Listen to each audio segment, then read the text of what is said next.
আসলে আমার তার সাথে সম্পর্ক শুরু হয় 2016 সালের লাস্টের দিক।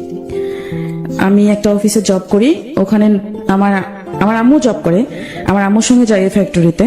তারপর ওখান থেকে আমার ভালোবাসা শুরু হয়। আমার যে প্রথমে তো বয়ফ্রেন্ড ছিল, তারপর হাজবেন্ড হয়েছে। আমার যে বয়ফ্রেন্ড ও হচ্ছে, ওর নাম হচ্ছে মামুন। সে আমার বস ছিল। কি মানে গার্মেন্টসে জব করতাম। আচ্ছা, সে আমার বস ছিল, তো সেখান থেকেই পরিচয়। তার আগে একটু আপনার পরিবার সম্পর্কে জানি। আপনার পরিবারে কে কে আছে? আমার পরিবারে আমার মা, আমি, আমার একটা ছোট ভাই, আমার বাবা। আপনি, আপনার ছোট ভাই আছে, আপনার মা আছে এবং আপনার বাবা আছে। এই হচ্ছে আপনার পরিবার এবং আপনি কাজ করেন একটি গার্মেন্টসে। সেই অবস্থায় একটি ছেলের সাথে আপনার পরিচয় হলো, যে হচ্ছে আপনার বস। তো বসের সাথে কিভাবে প্রেম হলো শুনি একটু। কিভাবে বসের সাথে সম্পর্কটা হয়েছে? কারণ আমি ওখানে কিউসি হিসেবে গেছিলাম। আচ্ছা, কোয়ালিটি কন্ট্রোলার হিসেবে গেছিলাম।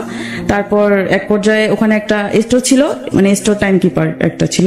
ওখানে একটা ছেলে জব করতো, মাঝখানে ওই ছেলেটা জবটা ছেড়ে দেয়। তারপর আমার যে বস, মানে আমার মামুন আমার আম্মুকে বলে, আমার আম্মু ওই ফ্যাক্টরিতে জব করতো, পরে আমার আম্মুকে বলে আমাকে বললো যে, আমার আম্মুকে বলতেছে যে তোমার মেয়ে তো অনেক মানে কথাবার্তা দিয়ে স্মার্ট আছে, আর লেখাটা অনেক সুন্দর, তাহলে তাকে আমরা স্টোরে বসে দিই। তারপরে বললো আচ্ছা ঠিক আছে, যেন কোনো সমস্যা না হয়। আমার আম্মু বলতেছে যে ওর তো কেউ নাই, আমার আবার বাবা নেই, ঠিক আছে। যে বর্তমান যে বাবা, সে হচ্ছে আমার সৎ বাবা। আচ্ছা, বলতেছে ওর তো বাবা নাই, আজ থেকে আপনি ওর গার্জিয়ান, ওর কিছু হলে আপনি দেখে শুনে রাখবেন। আচ্ছা, এভাবে বলছে। তার সাথে আপনার বয়সের ডিফারেন্সটা কত? বয়সের ডিফারেন্স অনেক। কত হবে সেটা? আমার তো বয়স 23 চলতেছে। না, যখন আপনার প্রেম করেছেন তখন, আমি তখন থেকে যদি বলি, আপনার সাথে তার বয়সের ডিফারেন্স কত? 5 বছর, 10 বছর? 10 বছর। 10 বছর হবে। আচ্ছা, ঠিক আছে, তারপর বলেন। তারপর আম্মু বলতেছে ওর তো কেউ নাই, ওর বাবা নেই, তাহলে আমি আপনাকে আমার মেয়ে হাতে তুলে দিলাম, আপনার হাতে। তো বলতে আচ্ছা ঠিক আছে, সমস্যা নাই, আমি ওকে দেখে শুনে রাখবো, ঠিক আছে। পরে বলছে আচ্ছা ঠিক আছে। আম্মু তো নিশ্চিন্ত হলো। ও এমন একটা মানুষকে কথা দিয়ে ভুলাই ফেলতো, আর ওকে প্রচুর বিশ্বাস করতো মানুষ। তারপর ও আমাকে স্টোরে কাজ দেয়, স্টোরে কাজ দিতে দিতে ও আমাকে মানে নানান ভাবে বোঝাইতো যে সে আমাকে পছন্দ করতো, অনেক কিছু করতো, আমার কাছে আসার চেষ্টা করতো। আমি বুঝতাম যে সে আমাকে পছন্দ করে, এরকম। আচ্ছা, তারপর আমি তাকে এক পর্যায়ে আমাকে বলতেছে যে আমাকে অনেক ভালো লাগে, আমাকে বলছে যে ভালো লাগে। ও আমাকে বলেন। ও যখন 5টা বাজে, ম্যাক্সিমাম 5টার পর ফ্যাক্টরি অফ থাকে, তারপরে অনেক সময় দেখা যায় 8টা পর্যন্ত অফিস চলে, 5টা পর্যন্ত ও আমার কাছে বসে থাকতো। 5টার পর আমার পাশে বসে থাকতো, বাসা যেত না, আমার সাথে কথা বলতো, গল্প করতো, ওর নাকি ভালো লাগতো, বাসা যেতে নাকি। এই ব্যাপারগুলো আপনি যেহেতু গার্মেন্টস এ কাজ করতেন, অন্যরা দেখতো না? অন্যরা দেখতো, বুঝতো হয়তো, কেউ কিছু বলতো না। বস যেহেতু কেউ কিছু বলতো না। একটু আমি দর্শকদের কাছে যাব। এখানে প্রচুর বন্ধু রয়েছে যারা তোমরা গার্মেন্টস এ জব করো, আমি জানি, যারা সাভারে, গাজীপুরে, মোহাম্মদপুরে, মিরপুরে, শ্যামলীতে, বাড্ডাতে, বিভিন্ন জায়গায় ছড়িয়ে ছিটিয়ে রয়েছে। হয়তো আজকে অনুষ্ঠানটা শুনছি, তো মনোযোগ দিয়ে শুনবে। আজকে কিন্তু একজন মানুষ এসেছে, সে একটা গার্মেন্টস এ জব করতো এবং তার সাথে তার বসের, এবং যিনি গার্মেন্টস এ জব করতেন তিনি তার চাইতে একটি বেটার পজিশনে জব করতেন। কিভাবে তাকে প্রেমের ফাঁদে ফেললেন সেই গল্পটাই তিনি আজকে এখানে বলতে আসছেন। আপনারা যারা গার্মেন্টস এ জব করেন বা যে কোনো পেশায় জব করেন, মনোযোগ দিয়ে আজকে এই নারীর গল্পটা শুনবেন। শুনি। তারপর মাহমুদা, কি হলো? তারপর আমার পাশে আয়সা বসতো, তারপর আমাকে বলতো যে ওর এত তাড়াতাড়ি বাসা যেতে ভালো লাগে না, আমার কাছে বসে থাকতে মন চায়, আর অনেক কথা বলতো। তখন আপনি যাকে প্রশ্ন করেছেন তার পরিবারে কে আছে? যখন প্রশ্ন করেছিলাম বলতে, আমি তখন প্রশ্ন করিনি কখনো। আচ্ছা, আমি কখনো প্রশ্ন করিনি। আপনার সাথে একটা মানুষের কথা হচ্ছে, আপনি কখনো জিজ্ঞেস করবেন না আপনার ফ্যামিলি? আর ওকে দেখলে মনে হয় না যে ও বিয়ে করছে কিংবা এরকম টাইপের, এটা কখনোই মনে হইতো না। কিন্তু তার ফ্যামিলিতে কে আছে সেটা জিজ্ঞেস করেননি? আমি পরে জিজ্ঞাসা করছি। আচ্ছা, সেটা অনেক পরে জিজ্ঞাসা করছি। আচ্ছা, আমি তো প্রথম ভাবছি যে ও বিয়ে করে নেই বা এরকম, যেহেতু আমার সাথে এরকম করতেছে। তারপরে কি হলো? তারপর ও আমার পাশে এসে বসে, আমাকে সবসময় প্রতিদিন চলতো, মানে আমাকে যতক্ষণ পর্যন্ত ওর প্রতি দুর্বল করতো না, ততক্ষণ পর্যন্ত মানে ও আমার পিছনেই লেগে থাকতো, করতো। তারপর আমি বুঝতাম যে ও আমাকে পছন্দ করে। তারপর আমি ওর মানে এমন সিচুয়েশনে ফেলাইতো, মানে বিশ্বাস করতে আমি বাধ্য হইতাম। বিশ্বাস করতে বাধ্য হতাম যে আসলে সত্যি মনে হয় মানুষটা আমাকে ভালোবাসে, সত্যি মনে হয় আমাকে পছন্দ করে। এরকম করতে করতে তার সাথে আমার রিলেশন একটা জড়ায় যায়। রিলেশনে জড়ায় যায়। কতদিন সময় নিল এই যে আপনি মানে চাকরিটা নিলেন এবং ওই যে আপনি স্টোরে দায়িত্ব নিলেন, সেখানে বুঝতে পারলেন যে সে আপনাকে ভালোবাসে, এই সময়টুকু কতটুকু যে আপনি তাকে পছন্দ করে ফেললেন বা ভালোবাসলেন, কতদিন হবে? এটা হবে হচ্ছে আমার 2 মাস। 2 মাসের ভেতরে সে আপনাকে কনভিন্স করলো যে সে আপনাকে ভালোবাসে এবং আপনিও বুঝে নিলেন যে হ্যাঁ, আমি বুঝে নিয়েছি যে সে আমাকে ভালোবাসে। ওকে, গুড। তারপর আমার ওর সাথে সম্পর্ক হওয়ার পরে ভালোই ছিল, সবকিছু ভালো ছিল। তারপর একদিন ও আমাকে বলতেছে, আমার আরেকটা ছেলে ছিল, ও তো আমাকে ওকে ওর সঙ্গে খুব ইয়া ছিল। তারপর বলতেছে যে ওরে ডাক দিয়ে বলতেছে একটা রুম লাগবে, মানে ওর ফ্যামিলি আছে, ফ্যামিলিকে নিয়ে আসবে। আমি তখনও জানতাম না যে তার ইয়া ছিল, ওয়াইফ ছিল। ঠিক আছে, তারপরে আমি আর ওই ছেলেটা ওর জন্য বাসা খুঁজতে যাই। বাসা খুঁজতে যাওয়ার পর অনেক বাসা খোঁজার পর একটা বাসা পাই। তারপর ওকে এসে বলি, পরে ও বাসাটা দেখতে যায়। বাসা ওর পছন্দ হওয়ার পর তার মানে 1 তারিখে ওর বউ নিয়ে আসে, ওর ওয়াইফ ওর বাচ্চা নিয়ে আসে। যখন বাচ্চা নিয়ে আসে তখন আমি মানুষের কাছে শুনি যে এরকম যে ওর বউ আছে, বাচ্চা আছে। তারপর আমার কাছে অনেক খারাপ আছে, মানে কষ্ট পাইছিলাম। কষ্ট পাতে তারপর আমি একটু পিছিয়ে গেছিলাম। পিছিয়ে যাওয়ার পর তারপরে দেখি ও আমার অনেক ইয়া করতো, ওর প্রতি দুর্বল করতো, নানান ভাবে বুঝাইতো। আর শুরু থেকে আমার প্রতি ওর একটা অন্যরকম ইয়া ছিল। এটা আমি আগে বুঝি নাই, কিন্তু এখন বুঝতে পারছি। আমার সাথে এমন কিছু কাজ করছে যে ওর বউ থাকা সত্ত্বেও আমি ওর প্রতি দুর্বল হয়ে গেছি। অফিসে যখন আমরা একা বসে থাকতাম তখন। আপনার সাথে তার ফিজিক্যাল রিলেশন হয়েছিল? ফিজিক্যাল রিলেশন হয়েছে। এটা মানে আপনি তার ওয়াইফ আছে এটা জানার আগে?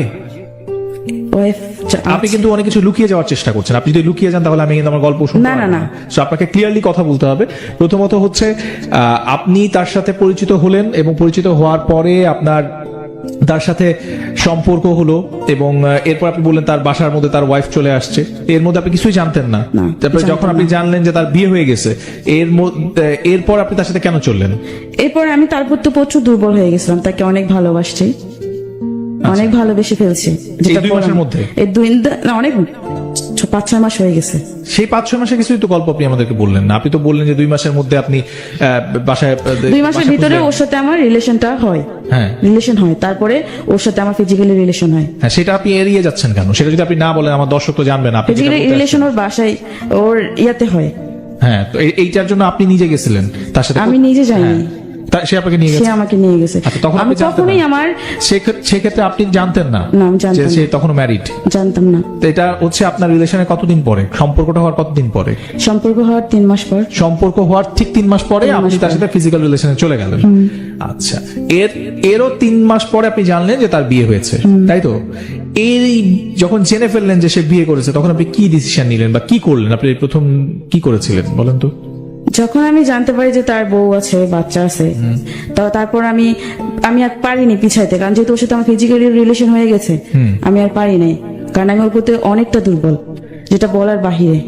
ওকে, তার মানে আপনি ফিজিক্যালি একটা মানুষের সাথে ইনভলভ হয়ে যাওয়ার কারণে আপনি তারপরে আর চাইলেও আপনি ব্যাক করতে পারি নাই। আচ্ছা, মূল কারণ? হাঁটার চেষ্টা করলেও পারি নাই আমি। তখন ভালোবাসা ছিল না? আসলে ভালোবাসা ছিল আমার ভিতরে, আমি ওরে ভালোবাসছি, কিন্তু ও তো আমাকে ভালোবাসে নাই। হ্যাঁ, তাহলে আপনি ব্যাক করতে চেয়েছিলেন কেন? তখন তো আমি বুঝি নাই সে কোন দিকে যাবে। আমি আগেই বলে রাখি যে মানুষটা আসছেন তিনি অনেক কিছু এড়ায় যেতে চেষ্টা করছিলেন, বাট আমার কাছে মনে হলো যে গল্পের আগে উনি অনেক কিছু বলতে চাবেন, কিন্তু লাইভে এসে গল্পটা বলবেন না, কারণ ব্যক্তিগত পর্যায়ে আমি ঘটনা শুনে কি করবো, শোনার দরকার আমার লিসেনারদের।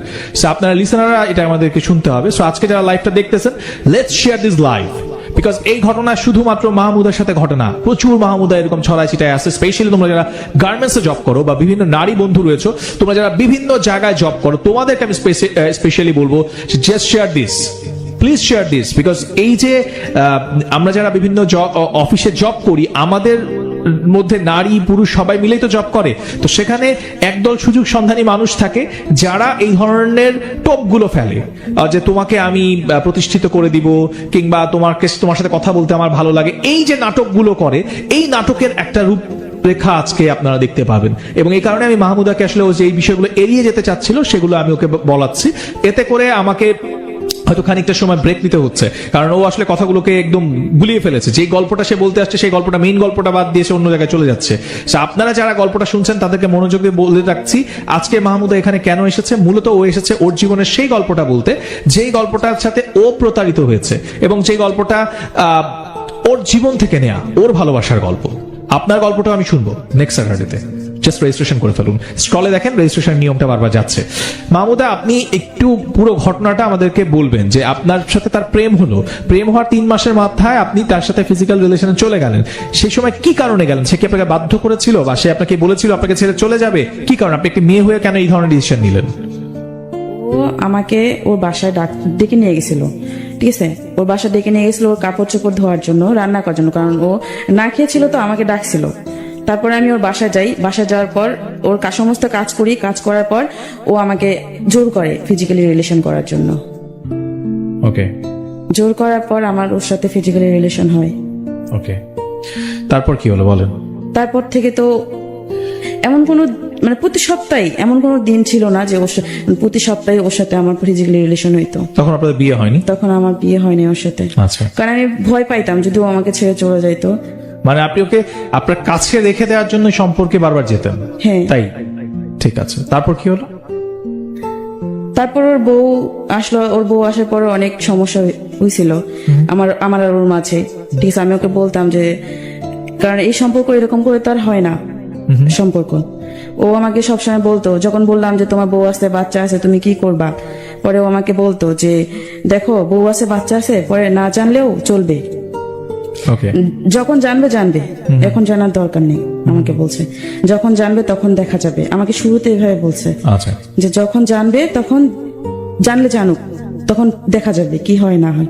তাই আমি বলছি, আমি তারপর ও যখন যেটা বলতো আমি তখন সেটাই বিশ্বাস করতাম। আচ্ছা। আমি ওর উপর ভরসা বেশি করছি, ঠিক আছে? আর ও আমাকে বলতো যে আমি বাসায় যাইতাম যখন অফিস ছুটি হইতো, আমাকে বলতো, জানো যখন অফিস ছুটি হইতো আমি তোমার কাছে কেন বসি জানো? আমার তো বাসা যেতে ভালো লাগে না, বাসায় গেলে আমার সাথে অনেক বাজে ব্যবহার করে, মানে বিড়ালের মতো বাসা থাকতে হয়, মনে হয় কি যে আমার বউ স্বামী আর আমি হচ্ছি বউ, এভাবে বলছে। আমার উপর অনেক টর্চার করে আমার বউ, প্লিজ। আমি কাউকে কখনো বলি না, তোমাকে বলি। আমি এগুলো কথা শুনে আর কাঁদতো, কেঁদে কেঁদে বলতো। এগুলো কথা শুনে আমি আরো ওর প্রতি দুর্বল হয়ে যাই, আচ্ছা। যে আসলেই তো, কারণ মানুষ তো কষ্ট না পেলে এরকম কারোর সাথে রিলেশন করে না বিয়ের পর। হয়তো তার কোনো দুঃখ, মানে আপনার ধারণা হচ্ছে যে মানুষ কষ্ট পেলে বিয়ের পরে অন্য একটা রিলেশনে যায়, এটা আপনার ধারণা? আমার ধারণা ছিল এরকম। আচ্ছা, তারপর ও এরকম বলার পর আমি, কারণ কখনো আমি যাচাই করতাম না বা দেখতাম না যে আসলে ও এটা সত্যি বললো না মিথ্যা বললো, ঠিক আছে? তারপর আমি ওর বাসায় যাইতাম, কিন্তু আমাকে বাসায় ডেকে ডেকে নিয়ে যেত ওর বউর সাথে মানে পরিচয় করার জন্য, ভালো সম্পর্ক হওয়ার জন্য, যাতে ওর বউর সাথে আমার রিলেশনটা ভালো হয়। ও আচ্ছা, মানে তার ওয়াইফের সাথে আপনার পরিচয় করিয়ে দেওয়ার জন্য আপনাকে তার বাসায় নিয়েও গেছে। আচ্ছা, গুড। তারপর পাশাপাশি আমার বাসা থেকে ওর বাসা 5 মিনিট, আচ্ছা, এরকম বাসায় নিয়ে যায় ওর বউর সাথে আমার কথা মানে পরিচয় করে দেয়। আগে থেকে ফোন করে হয়তো বলে আমার কথা যে আমি আসবো, তারপর আমি ওর বাসায় যাই, ওর বউর সাথে আমার কথা হয়। তখন জানতো না, উনি জানতো না যে ওনার হাজবেন্ডের সাথে আমার সম্পর্ক। আচ্ছা, কিছু তো আমি আর ওই জানি, ওকে, আর আমাদের সাথে যারা মিশে তারা জানে, আমার অফিসের মানুষ জানতো। ওকে, মানে একটা মানুষ তো এগুলো কথা তো আর লুকায় থাকে না, মানুষের আচার আচরণ দেখলে মানুষ বুঝতে পারে যে আসলেই কি আছে এদের ভিতরে। কারণ ও এমন করতো, মানে যেখানে যাইতো মানে আমি ছাড়া, মানে আমার নামটাই সবসময় ওর মুখে থাকতো, অফিসে সবসময় বলতো, আমাকে না দেখলে পাগলের মতো হয়ে যেত, আমাকে না দেখলে। আমি যখন ওর বউর কাছে যাই তখন ওর বউর সামনে দেখি ও অনেক বিড়ালের মতো হয়ে থাকে, কোনো কথা বলে না, চুপচাপ। ওর বউ আবার যখন আসে তখন একদম চুপ, আবার ওর বউ যখন সরে যায় তখন আবার আমার সাথে আমার এই খোঁচাখুচি করে। আচ্ছা, তারপর এরকম করে যখন, তারপর ওর বাসায় খাওয়া দাওয়া করে আমি চলে আসি, মাঝে মাঝে যাইতাম বাসায়, ও আমাকে ডেকে ডেকে নিয়ে যাইতো বা ফোন করে নিয়ে যেত যে আয় এসে, মানে ওর বউর সামনে আমাকে তুই করে কথা বলতো, ফোন করে বলতো যে আয়শা আমার বাসায় আয়শা ঘুরে যা। ওর যে ছেলে আছে, ছেলের নাম মাহির, বলছে মাহিরের মায়ের সঙ্গে কথা বলে যা, ভালো লাগবে। সারাদিন ও বাসা থাকে, মানে আমাকে দেখতে পাবে ও, বিশেষ করে যেদিন বন্ধ থাকে সেদিন আমাকে যায়, কারণ ও দেখতে পারে না। আর ম্যাক্সিমাম সময় অফিস তো আমাদের ছুটি হয় রাত্রে 8টা বাজে, ও আমাকে নিয়ে বেরোতে পারে না, এই জন্য শুক্রবার করে যাইতো, আবার কখনো 5টায় ছুটি হলে আমাকে নিয়ে বের হইতো।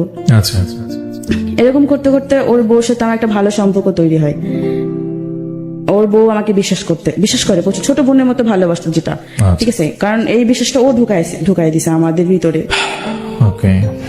তারপর এরকম আসার পরে এরকম করতে করতে ও আমাকে সবসময় শুধু বলতো ওর বউ ওর সাথে বনে না, ওর বউরে ধরে মারে, এটা করে ওটা করে, আমাকে সবসময় বলতো যে আমার বউর সাথে আমার সম্পর্ক ভালো না, আমার বউকে আমি বলি কে ভালো না, তাহলে এখনো পর্যন্ত সম্পর্কটা টিকে আছে কেন, যেহেতু ভালোই না। পরে আমাকে একদিন বলে যে শোনো, আমি কই আপনি কি প্রেম করে বিয়ে করছেন? কয় না, আমি তো তাকে প্রেম করে বিয়ে করি নাই, আমার ফ্যামিলি দিছে। আচ্ছা। আমার ফ্যামিলি। আপনি কি দেখেন নাই? কয় না, আমি তো তাকে দেখি নাই, যে তার সাথে আমি তাকে দেখিও নাই, আমার ভাই দেখছে, আমার ভাবি দেখছে। তারপর আমার বাবা মা পছন্দ করে বিয়ে করেছে। তা আমি আপনার পছন্দ হয়নি? কয় না, আমার কখনোই পছন্দ হয়নি। তাহলে পছন্দ হয়নি, তাহলে আপনার যে একটা বাচ্চা আছে, এই বাচ্চাটা কিভাবে হলো? তাই আমি এই বাচ্চাটা তো আমি নিতে চাই নাই, ওর সাথে আমার বিয়ে শুরু থেকে সম্পর্ক ভালো ছিল না, এই বাচ্চাটা আমি চাইনি নিতে, ও সংসারটা টিকিয়ে রাখার জন্য এই বাচ্চাটা নিছে, যেন আমি বাচ্চাটার মায়ায় ওর সাথে সংসার করি। বলছেন, কারণ আমি আমার বউকে কখনোই পছন্দ করিনি, হয়তো মানুষের সামনে দেখাইছি, কিন্তু আমি মন থেকে কখনো ওরে পছন্দ করিনি। যবে থেকে আমি ওরে বিয়ে করছি, আমার জীবনে একটা কুপা, ও কখনো আমার ভালো কিছু হয়নি। আচ্ছা, এই যে কথাগুলো বলছে, এটা আছে কয় বছর আগে? এটা হচ্ছে এই যে 2 বছর আগে, 1 বছর আগে। 1 বছর আগে। তো আপনার বয়স এখন 23 বছর, আপনি তখন 22 বছরের ছিলেন। তো 22 বছরের একটা নারী, সে কি একবারও চিন্তা করে না যে আরেকটা মেয়ে সংসার, সেই মেয়েটাকে নিয়ে একজন পুরুষ সংসার করছে, তাদের ঘরে একটা সন্তান আছে, তারপরও এই মানুষটা আমাকে যা বলছে সব সত্যি, এরকম মনে হচ্ছিল আপনার তখন? কারণ ও কেঁদে কেঁদে বলতো, মানে তার মানে হচ্ছে আপনি তার কান্না দেখে মনে হতো যে সব সত্যি কথা বলছে? ও কাঁদতো অনেক। আচ্ছা। যখনই বলতো, ওর কষ্টের কথাগুলো বলতো, তখনই ও নাকি মন খুলে ওর বউর সাথে কোনো কথা শেয়ার করতে পারতো না। এটা আপনাকে বলতো? হ্যাঁ। আর ও যদি কখনো মন খারাপ থাকতো, ওর বউ কখনো জিজ্ঞাসা করতো না যে কি হয়েছে না হয়েছে, কখনো বলতো না। আচ্ছা। শুধু বাসায় যায়, খায়, ঘুমায়, এরকম। আমার ওদের সম্পর্কটা নাকি অন্যরকম ছিল, আমাকে বলছে যে, আর কেঁদে কেঁদে বলতো আমাকে। আর আমি তাই বিশ্বাস করতাম, কারণ আমি তো তাকে অনেক ভালোবাসি। অনেক দুর্বল। মানে এই যে বারবার বলছেন আপনি তাকে খুব ভালোবাসেন, কিন্তু একটি পুরুষ, তার একটি বিবাহিত স্ত্রী আছে, তার সন্তান আছে, এইটা জানার পরও আপনার তাকে ভালোবাসার ইচ্ছেটা কেন বারবার হচ্ছে? এই বিষয়টা আমরা অ্যাকচুয়ালি, এখানে প্রচুর মানুষ আছে, অনেকে প্রশ্ন করতেছে আমাকে লাইভে, যে উনি তো জানতো যে মানুষটা বিবাহিত, ওর একটা সন্তান আছে, তারপরও এই মেয়েটা, আপনি তো স্কুলে পড়েন না বা একেবারেই ছোট নয়, আপনি এই অবস্থায় কেন বারবার আপনি তাকে ভালোবাসতেন? আসলে ওর কষ্টটা দেখে আমার ওরে ভালো লাগতো। আচ্ছা। ওর কষ্ট, আমি যদি ভাবতাম যে ওর কষ্টটা যদি আমার দিয়ে দূর হইতো, কারণ ও চাইতো যে ওকে বুঝবে, যে ওকে সবসময় ভালো রাখবে। আর ও আমাকে বলতো যে আমি নাকি ওকে যেভাবে বুঝি সেভাবে ওর বউ বুঝে না, আমি যেভাবে ওরে কেয়ার করি এভাবে ওর বউ কেয়ার করে না। আচ্ছা, কিন্তু আপনি তাকে কেয়ার করবেন তো। যাই হোক, এখন বুঝলাম যে তার এই সমস্ত কথা শুনছেন আপনি, তারপরে কি হলো আগাই সামনে? তারপর তো এরকম ও সবসময় বলতাম, যখনই বলতাম যে তোমার ফ্যামিলি জানলে তখন কি হবে, তোমার বউ জানলে কি হবে, বলে যে যখন জানবে তখন দেখা যাবে। আমাকে এভাবে বলছে, যখন জানবে তখন দেখা যাবে। তারপর ওর সাথে আমার প্রায় মাঝে মাঝে ওর সাথে আমার ফিজিক্যাল হইতো, প্রায় ও আমাকে ডেকে ডেকে। তার মানে বিবাহ, মানে তার সাথে প্রেম হওয়ার 3 মাস পর থেকে আপনাদের ফিজিক্যাল রিলেশন স্টার্ট হয়েছে, এবং সে বিবাহিত এটা জানার পরেও আপনাদের এই ফিজিক্যাল রিলেশনের সম্পর্কটা চলছে, কন্টিনিউ চলছে। ওকে। তারপর আমি সাথে ফিজিক্যাল রিলেশন আমার করতাম না, ঠিক আছে। প্রথমবার ও জোর করে করছে, তারপরে ও অনেকবার বলছে, আমার ডাকছে, ও এমনকি ও একটা বাসাও ঠিক করা ছিল আমার, ও ঠিক করছিল, ঠিক আছে। ওখানে আমাকে প্রায় সময় নিয়ে যাইত। ওকে। তারপর ও আমাকে বলতো যে ওর বউ, ওর ওয়াইফ তো আপনাকে খুব বিশ্বাস করতো, আপনি একটু আগে বলছিলেন না? আপনি একটু আগে নিজের মুখে বললেন। হ্যাঁ, আমাকে বিশ্বাস। তার ওয়াইফ আপনাকে প্রচুর, কারণ আমি তো বয়স তো আমার অনেক ছোট তাদের থেকে, কারণ ওদের তো কেউ তো ভাববে না যে ওই লোকটার সাথে আমার এরকম সম্পর্ক হবে। এক্স্যাক্টলি কেউ ভাববে না, এবং এই জন্যই আমি করবে না কেউ, এক্স্যাক্টলি কেউ বিশ্বাস করবে না বলে আমি আজকে যারা লাইভে আমাকে দেখছেন তাদেরকে বলছি, কেউ ভাববে না, পয়েন্ট ইট, কেউ ভাববে না যে এরকম ঘটনা ঘটতে পারে। একটি মানুষ, একটি হাউসওয়াইফ, তিনি তার হাজবেন্ডের একটি ফ্রেন্ডকে ফ্রেন্ড হিসেবে ভাবেন, এবং সে আসে, তার ছোট বোন হিসেবে আসে, তুই তুকারি সম্পর্ক, কিন্তু এইটা নিয়ে কখনো কোনো সন্দেহের উদ্বেগ হতেই পারে না, খুব স্বাভাবিক প্রক্রিয়া। কিন্তু সেই স্বাভাবিক প্রক্রিয়ার মধ্যে কি অস্বাভাবিক ঘটনা ঘটছে সেটা একটু চোখ কান খোলা রেখে শুনতে থাকেন, আর যদি প্রয়োজন মনে করেন লাইফটা শেয়ার করেন, বিকজ এই লাইফটা শেয়ার করলে আমি 1 টাকাও পাবো না, বাট লাইফটা শেয়ার করলে হয়তো কোনো একটা হাউসওয়াইফ, কোনো একটা বন্ধু, কোনো একজন স্টুডেন্ট যে এই লাইফটা পরবর্তীতে দেখবে সে সচেতন হবে। So আপনি একজন পুরুষ হন কিংবা নারী হন, just share this life. Mahmuda, তারপরে কি হলো বলেন? তারপর ওর যে ওয়াইফ ছিল আমাকে প্রায় মানে ভালো মন্দ কিছু রান্না করলে আমাকে ডাকতো যে আসো বাসায় আসো, বা ও ডাকতো কিনা জানি না, হয়তো মামুন বলতো, এই কারণে হয়তো আমাকে উনি ফোন করতো বা মামুন ফোন করতো, আমাকে বলতো, বাসায় ডাকতো, আমি যাইতাম, ও ছেলেকে আদর করতাম, চলে আসতাম। এরকম করতে করতে অনেকদিন যায়, ও আমাকে বাইরে নিয়ে যায়, বাইরে ঘুরতেও নিয়ে যায়, অনেক সময় দেখা যায় প্রচুর মিথ্যে কথা বলতো ও। আচ্ছা, প্রচুর মিথ্যা, আমি বুঝতাম, কিন্তু পরে ও অস্বীকার, মানে এমন একটা সিচুয়েশন তৈরি করে আমার ওই মিথ্যা কথাটা বিশ্বাস করতে হতো, এমন একটা পর্যায়ে আসে। তারপর আমি ওর যখন আমারে প্রায় সময় বলতো যে ওর বউ মানে ওর বউরে দিয়ে ওর যায় না, আচ্ছা, আমি বেস্ট, আচ্ছা, এই বলতে যে রাস্তায় ও নাকি যতদিন বিয়ে হয়েছে হয়তো চাপে পড়ে ওর বউকে বাইরে নিয়ে গেছে, কিন্তু কখনো ওর বউর সঙ্গে বাইরেও নিজের ইচ্ছা যাইতে চায়নি। আচ্ছা, আমাকেই সবসময় সময় দিত, মানে এই আমার সাথে সম্পর্ক হওয়ার পর থেকে আমাকেই সবসময় সময় দিত, বাসায় সময় দিত না। আচ্ছা, আর যখন বাসায় সময় দিত না তখন তো বাসায় প্রবলেম সৃষ্টি হতো, যে একটা ছেলে আছে তাকে সময় দেয় না, সবসময় বাইরে থাকে আর ফোনে কথা বলতো। আচ্ছা, হয়তো ওর বউ অনেক সময় অনেক কিছু টের পেয়েও কিছু বলে নেই, প্রমাণ না থাকলে কিভাবে বলবে। ওকে, তারপর আমি এরকম ওরা অনেক বুঝাইছে যে দেখো, আমি বিয়ের মানে তখন ওরা বিয়ে করি নাই, বিয়ের আগ পর্যন্ত অনেক বুঝাইছে, দেখো এরকম যে সম্পর্ক করতেছি এটা তো ঠিক না, কারণ এটা তো অবৈধ সম্পর্ক, তাহলে আমরা বিয়ে করি, চলো বিয়ে করি। কয়ে বিয়ে করার কি দিন গেছে, বিয়ে করব, আচ্ছা, সময় তো এখনো অনেক আছে। আমাকে বলতেছে এখনো দেরি আছে বিয়ে করার। আমি তারপরে বলতাম, যখনই আমাকে ডেকে নিয়ে যাইতো তখনই আমি বলতাম যে আমরা বিয়ে করি, চলো বিয়ে করি। ওকে, আর অফিসের ভিতরে তো ওইরকম কথাবার্তা হইতো না, ফোনে কথা হইতো।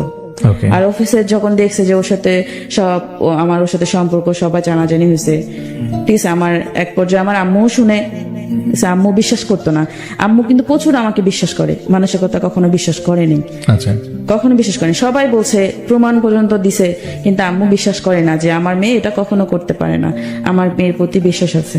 আচ্ছা, কারণ আমার মা যে কষ্টে আছে ওই কষ্ট তো আমি করবো না, আমার আম্মুর এটা বিশ্বাস ছিল, কারণ যেটা আমি চোখে দেখছি আমার মায়ের। তা আমি বিশ্বাস করতো না কখনো, শুধু আমাকে এসে জিজ্ঞাসা করতো যে এগুলো যে শুনলাম এটা কি সত্যি, আমি বলি যে না, তো আমি সবসময় অস্বীকার যেতাম, কারণ আমার আম্মুর প্রচুর রাগ, যদি মামুনকে কিছু করে আমার আম্মুর প্রচুর রাগ, ভয় পাইতাম যদি ওরে মারতো, ওরে যদি মারে আমি সবসময় যদি এরকম কিছু হয় আমি কিন্তু মামুনের ধরে মারবো, ওরে কিন্তু আমি এলাকায় থাকতে দিব না, এরকম। আর আমার আম্মুর প্রচুর সাহস, এই কারণে আমি কখনো আম্মুর কাছে শেয়ার করতাম না, মানুষের কাছে বলতাম কিন্তু আমার আম্মুর কাছে শেয়ার করতাম না, যাতে আমার আম্মু না জানে, আমি সবসময় লুকায় রাখতাম। এমন করতে করতে 1 বছর চলে যায়, তারপর ওর বউ জানতে পারে, ওর বউ জানতে পারলো, কিভাবে জানতে পারছে হচ্ছে ও যে বাসায় থাকে, ওর বউ যখন বাড়িতে যাইতো, মানে ওর বাবার শ্বশুর বাড়িতে যেত, মানে ওর বউ ওর বাড়িতে যেত, বউর বাপের বাড়ি, ও আমাকে প্রায় বাসায় ডাকে নিয়ে যেত। আর বাসায় নিয়ে গেলে তো একজন মানুষ দেখে না, অনেকেই দেখতো, অনেকেই দেখে, হয়তো আমাদেরকে কিছু বলতো না, চুপ করে থাকতো, ওর বউ যখন আসতো তখন হয়তো ওর বউকে বলতো। এরকম করতে করতে ওর বউকে হয়তো বলতো, ওর বউ সন্দেহ করতে শুরু করে, আমাকে বাসায় ঠিক আগের মতোই ডাকে, কিন্তু ফলো করে, আমার দিদি ফলো করতো, এটা আমি বুঝতাম যে ফলো করতো, ঠিক আছে, কিন্তু মামুন না বুঝলেও আমি বুঝতাম ফলো করতো। আমি যদি সেফ ভাবে থাকতাম ও সেফ ভাবে থাকতো না, ঠিক আছে, মানে ওর ভাগ ভঙ্গিতে বুঝে যাইতো ওর বউ, তারপরে কিছু বলতো না, আমাদেরকে কিচ্ছু বলেনি, কাউকে কিছু বলতো না। হয়তো ও আমার সাথে ফোনে কথা বলতো যে ওর ফোনে রেকর্ড করে রাখতো, মানে আমার নাম্বারটা শুধু রেকর্ড অপশন দিয়ে রাখতো, ওর বউ রাখছিল যে ও জানতো না, আমার নাম্বারটা শুধু। পরে ও তো আমার সাথে সারাদিন যা কথা বলতো রেকর্ড হয়ে থাকতো, ওর বউ শুনে ফেলছে, পরের দিন সকালে শুনছে যা যা কথা হয়েছে, কি কথা হয়েছে না হয়েছে, খারাপ ভালো মন্দ, আমরা কোথায় গেছি, কি করছে না করছি সব। তারপর থেকে তো অশান্তি শুরু হয় তাদের ফ্যামিলিতে, শুরু, আমি বাসায় যাওয়া বন্ধ হয়, তারপর আমি ওর বউ যখন বাসায় যাইতো, ওর বাবার বাড়ি যাইতো, আমাকে ফোন করে ডাকতো। বাসা যেতাম আমি চোরের মতো, ওর বাসায় যেতাম চোরের মতো। কি করে যেতেন? যেতাম মানে যখন ও দেখতো যে মানুষজন আছে নাকি, আচ্ছা, আমাকে নিয়ে বাসায় ওর রুমের ভিতরে ও ঢুকায় রাখতো। তার মানে হচ্ছে যখন ওর ওয়াইফ কোথায় যেত, ওর বাপের বাড়ি যেত, বাবার বাড়ি যেত, তখন হচ্ছে আপনাকে আবার সেই বাড়িতে নিয়ে যেত, এবং আপনি সেখানে তখনও যেতেন। তার মানে হচ্ছে যেতাম কেন, মানে এই যে এত কিছু ঘটে যাচ্ছে তার জীবনে, তার ওয়াইফ আপনাকে এত বিশ্বাস করে, সেই জায়গায় আপনি বুঝতে পারতেছেন, এবং তার ওয়াইফের কাছে আপনারা ধরা পড়ে গেলেন, তারপর আপনার মানে আপনার জায়গা থেকে আপনার একবারও মনে হয়নি যে আমি এটা ভুল করতেছি? তখন মনে হয়নি? না, আমার তখন মনে হয়নি। এক্স্যাক্টলি আমি এটা শুনতে চাই। আমার যে আমি যে ভুল করছি বা করতেছি আমার কিছু মনে নেই। আমার শুধু একটাই ইয়া ছিল যে আমি ওকে ভালোবাসি, আমার ওকে পাইতে হবে, আমি ও ছাড়া অন্য কাউকে আমার লাইফে নিয়ে আসবো না। এক্স্যাক্টলি, আসবো আমরা আবার আপনার কাছে। প্রিয় দর্শক, আপনারা যারা দেখছেন জাগো এফএম 94.4, আপনাদের উদ্দেশ্যে বলছি আজকের এই এপিসোডটা, যারা প্রাণ আপ লাভ স্টোরিতে আজকে টিউন করে আছেন তাদের উদ্দেশ্যে বলছি যে এই গল্পটা বিভিন্ন ভাবে বিভিন্ন দিক থেকে হয়তো আপনারা দেখছেন। কেউ জাগো এফএম এর পেজ থেকে দেখছেন, কেউ আর জুদয়ের পেজ থেকে দেখছেন। আপনাদের কাছে বিনীতভাবে অনুরোধ করছি, please share this live as soon as possible. যত বেশি লাইভটা শেয়ার হবে, মাহমুদা যে ট্র্যাপে পড়েছে, নট অনলি মাহমুদা, এরকম প্রচুর মানুষ রয়েছে যারা জব করেন। সে তো গার্মেন্টসে জব করে, শুধু গার্মেন্টসে না, বিভিন্ন জায়গায় যারা জব করেন, সেখানে তাদের উপরে যারা থাকেন, সেই পজিশনগুলোতে যারা হোল্ড করেন, তারা এই রকমের ঘটনা ঘটান। আমাদের এই মিডিয়া নিয়ে নানা রকমের কথা প্রচলিত রয়েছেন, বাট আমি আজকে লাইভে খুব মানে জোর গলায় বলতে চাই, নট অনলি মিডিয়ার কথাগুলো সামনে প্রকাশ পায়, প্রচার হয়, বাট প্রত্যেকটা সেক্টরেই এমন ধরনের ঘটনা ঘটে।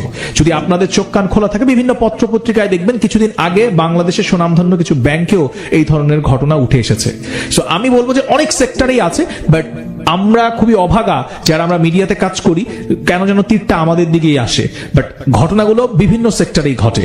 আজকে যে মানুষটা এখানে আসছে মাহমুদা, সে কিন্তু গার্মেন্টস এর ঘটনা বলছে, এবং আমি এর আগেও কোনো একটা এপিসোডে এরকম একজন গার্মেন্টস কর্মী এসেছিলেন যে তার যে বস, তার সাথে তার এই ধরনের একটা সম্পর্ক তৈরি হয়ে যায়, এবং সেম অনেকটা সিমিলার আজকের ঘটনাটা। শুধুই কি গার্মেন্টস সেক্টরে? নো, এটাও না, এটাও ভুল। প্রত্যেকটা সেক্টরেই আছে, বাট কে কাকে নিজেকে সামলে নিবে, কে এই গল্পগুলো শুনে নিজেকে শুধরে নিবে, সেটাই হচ্ছে দেখার বিষয়। ওটাই শোনাচ্ছেন মাহমুদা। আপনি যাকে ভালোবাসতেন তিনি বিবাহিত, এবং তার ওয়াইফ যখন তার বাবার বাড়িতে বা বাহিরে যেত, আপনাকে তখন লুকিয়ে তার বাসায় নিয়ে আসতো শুধুমাত্র ফিজিক্যাল রিলেশন করার জন্য, তাই তো? তারপর কি হলো? তারপর ও আমাকে যখন নিয়ে আসে, এরকম প্রায় নিয়ে যাইতো বাসায়, প্রায় বাসায় নিয়ে যাইতো। বাসায় নিয়ে যাওয়ার পর ওর যে বাড়িওয়ালা ছিল, বাড়িওয়ালি, উনি দেখতো, ঠিক আছে, উনি হয়তো দেখতো বলতে এটা হয়তো ও আমার যে হাজবেন্ড ছিল, ও হয়তো টের পাইছে যে হয়তো বাড়িওয়ালি নজর রাখতেছে, হয়তো তার ওয়াইফের সঙ্গে তার যোগাযোগ আছে। পরে আমাকে বললো যে তুমি যখন আসবা তখন দেখবা যে বাড়িওয়ালির দরজা খোলা আছে কিনা, যদি দরজা খোলা থাকে চুপচাপ ঢুকে পড়বা, আমি আমার গেট খোলা রেখে দেবো, জুতা ভিতরে নিয়ে আসবা, আমাকে বলতো, বলতো। আমি পরে ওরে তো অনেক বিশ্বাস করি, ঠিক আছে, আমি সবসময় ভয় পাইতাম যে ওরে আমি এত ভালোবাসছি, ওরা যেন আমার কাছ থেকে না চলে যায়, আর যেন আমি, কারণ ও ছাড়া আমি অন্য কারোর কাছে যাইতে পারবো না, আমার এরকম মনে হয়েছে সব সময়। তাই আমি ওর কথা মতো চলতাম, ও যা বলতো, যখন যা করতে বলতো তাই করতাম। তারপর আমি এরকম দেখতাম, লুকায় আসতাম। আর একটা ছেলে ছিল, ও পাহারা দিত। আর একটা ছেলে ছিল যে আমাদের সবটা জানতো, ঠিক আছে, ওকেও কিন্তু খুব ভালোবাসতো, আমার মনের ওয়াইফ ওকেও ভালোবাসতো খুব, ঠিক আছে, কিন্তু তারপর ও পাহারা দিত, ও কিছু বলতো না। পরে একদিন ও আমাকে প্রায় সময় বাসায় যখন নিয়ে যায়, ওর রুম তো এলোমেলো হয়ে থাকে, আমাকে দিয়া, আমি যখন যাইতাম তখন সবকিছু পরিষ্কার করে দিয়ে আসতাম। তারপর একদিন আমরা ফ্যাক্টরিতে আসার পর ওর ওয়াইফ ওরে না বইলা চলে আসছে বাসায়, চলে আসছে। ও তো একদম ইয়ে হয়ে গেছে যে না বলে, ফোন না দিয়ে, কিছু না বলে চলে আসছে, হয়তো কোনো কারণ আছে, কারণ ওর বউ ওর হয়তো না বলে, যেহেতু আমাদের বিষয়টা জানতে পারছে, এই কারণে হয়তো চুপচাপ আসছে, করে না কিছু না জানে, ও ভয় পেয়ে গেছিল। পরে আমাকে বলতেছে, দেখো ও মনে হয় কিছু জানতে পারছে, এই কারণে ওই চুপচাপে আসছে, আমাকে কোনো ফোনও দেয় নেই, ইয়া করে। আমি বলছি জানতে পারছে, তাহলে এখন কি করবেন, কি করবা? আমি বলছি কি করবা, কি করা, জানলে জানছে, মানুষ কি করে না, আমাকে বলতেছে। আচ্ছা, আমি তারপরে ওর কথা বলছি, শুধু ঠিক আছে বলে গেছি। আচ্ছা, যখন যেটা বলছি তখন সেটা বলছি, ঠিক আছে। পরে লাস্টের দিক 2018 সালের দিক, এরকম করে 1 বছর গেছে, এরকম করেই ফিজিক্যালি রিলেশন করেই 1 বছর গেছে। পরে 18 সালের দিক যখন লাস্টে আসলো, তারপরে ওর সাথে আমার মানে এটা নিয়ে অনেক কিছু হইলো, অনেক কিছু হলো। ও আমার সাথে লুকায় লুকায় কথা বলে। যখন সবাই জানলো যে ওর সাথে আমার সম্পর্ক, আমার আম্মু বিশ্বাস করেনি। সবাই বলছে, সবাই কানাকানি করতেছে যে ওর সাথে এই সম্পর্ক, এটা হয়েছে, এটা হয়েছে, এটা করছে, এখানে নিয়ে গেছে, ওখানে নিয়ে গেছে, এরকম ভাবে আমার আম্মুকে সবাই বলতেছে। আমার আম্মু বিশ্বাস করে না, যে বলে যে আমার মেয়ের প্রতি বিশ্বাস আছে, আমার মেয়ে কখনো এরকম কাজ করতে পারবে না। এমনকি আমার বাসায় যাইতো, আচ্ছা ও ওই ফ্যাক্টরি থেকে জব ছেড়া অন্য ফ্যাক্টরিতে জব নেই, 5টা বাজে আসতো ওই ফ্যাক্টরি থেকে, আসলে আমার বাসায় 8টা পর্যন্ত থাকতো, বাসায় আসতো। আম্মু বিশ্বাস করতে পারে যে ছাড় মানুষ আমার অনেক ভালোবাসে, এই কারণে আম্মু ওরে অনেক খুব বিশ্বাস করতে পারে। কখনো ভাবতে পারে না যে ও এরকম কাজটা করবে। আমার আম্মু বাসায় রেখে যাইতো। আমার একটা ছোট ভাই আছে, এমনকি ও আমার বাসায় অনেকবার ফিজিক্যালি রিলেশন নিছে। আপনার নিজের বাসা? আমার নিজের বাসায়। ওকে, দেন আমার নিজের বাসায় ফিজিক্যাল রিলেশন করতো। এই যে আসতো 5টা বাজে আসতো, আসলে এই যে 7টা 8টা পর্যন্ত থাকতো, গল্প করতো, এটা করতো। আম্মু তো বিশ্বাস করে বাসায় রেখে চলে যাইতো। কিন্তু আপনার মা জানতো যে আপনার বাসায় সে আসে? হ্যাঁ, এটাও জানতো? হ্যাঁ, আচ্ছা আসতো, প্রায় আসতো। আচ্ছা, প্রায় আসতো যে আসে, কারণ যেহেতু ছাড় মানুষ আমার, আর আমাদের অনেক হেল্প করতো। মানে আমার ফ্যামিলিটা একটু ছিল, অনেক হেল্প করতো, ওকে, সাহায্য করতো অনেক। স্যার ওরা খুব বিশ্বাস করতাম আমরা সবাই, মানে আমি তো করি, ওরে অনেক বিশ্বাস করতাম তখন। আর আমার আম্মু তো অনেক করতো, এই জন্য ওরে বাসায় রেখে চলে আসতো। আম্মু কাজে বেরোইতো বা দোকানে যেত, এই সময়টা ওর সুযোগ কাজে লাগাইতো। ওকে, আমার ভাই আছে, ছোট ভাইকে কখনো মোবাইল দিয়ে আলাদা রুমে রাখতো, এরকম। আমার ভাই ছোট, ওরে মোবাইল দিয়ে আলাদা রুমে বসে তো, আর আমরা আর এক রুমে ছিলাম। আমি তখনও বলতাম যে আমরা বিয়ে করি, বিয়ে করলে তো এরকম লুকায় লুকায় কিছু করতে হয় না। মানুষ কি করে না, মানুষ তো 2টা বিয়ে করতেছে, অনেকে 3টা বিয়ে করতেছে। পরে ও বলে যে করবে বিয়ে করতেই গেছে, আর আমার তোমাকে ছাড়াও আমাকে বাসায় যান, তোমাকে ছাড়া আমার বাসায় যেতে ভালো লাগে না। বাসায় গেলে ক্যাশ ম্যাচ বলে, যে খালি চিল্লি, ওর বউ নাকি খালি চিল্লা। ও আমায় যখনই জিজ্ঞাসা করি তখনই বলে যে ওর বউ সাথে বনে না। তখন কোনো সময় ভালো কথা বলে নেই যে ওর বউটা অরিয়া করে। আর একদিন, মানে এই ঘটনার পর একদিন বলতেছে, আমি ওর ছবি পোস্ট করতাম, তো ছবি পোস্ট করলে আমাকে ওর বউ দেখতো, যে আমি কেন ওর ছবি কেন পোস্ট করব। এটা তো স্বাভাবিক, একজন বউ হিসাবে তার হাজবেন্ডকে তো জিজ্ঞাসা করা দরকার যে কেন তোমার ছবি ও ফেসবুকে আপলোড করতেছে। ও বলে যে স্যার মানুষ আপলোড করতে পারে না, তাই বলে এইভাবে বলতেছে যে আমি ওরে কলিজা বলে ডাকতাম। আচ্ছা, ঠিক আছে, এইভাবে দিতাম, মানে কখনো হাঁটুর পিক দিতাম, কখনো বড় মুখের পিক, অর্ধেক কেটে দিতাম, পুরোটা কখনোই দিইনি। আচ্ছা, ঠিক আছে, ওর বউ বুঝতে পারতো যেটা ও, এটা নিয়ে অনেক সমস্যা হইতো। তারপরে হ্যাঁ একদিন চলে যায়, বাসা থেকে চলে যায় অনেক রাত্রে, বাচ্চাটাকে নিয়ে বের হয়ে চলে আসে। তারপর কোন নাকি বোনের বাসা ছিল অনেক রাত, ও আবার খোঁজাখুঁজি করতে বের হয়। পরে আমিও আবার ওর সঙ্গে, মানে আমার একটা ভাস্তা আছে, ওকে নিয়ে বের হই যে কোথায় গেছে এত রাত্রে বাচ্চাটা নিয়ে।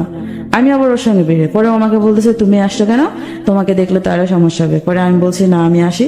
পরে আচ্ছা ঠিক আছে, তারা দুজনে পরে খোঁজাখুঁজি। পরে ও ফোন দিল, কাকে জানি, ওর ভাইকে না কাকে ফোন দিয়ে বললো যে হ্যাঁ ও তো আছে, মানে ওর বউ আছে, ওর বোনের বাসায়, একটা বোনের বাসায় আছে, চৌরাস্তা না কোথায়।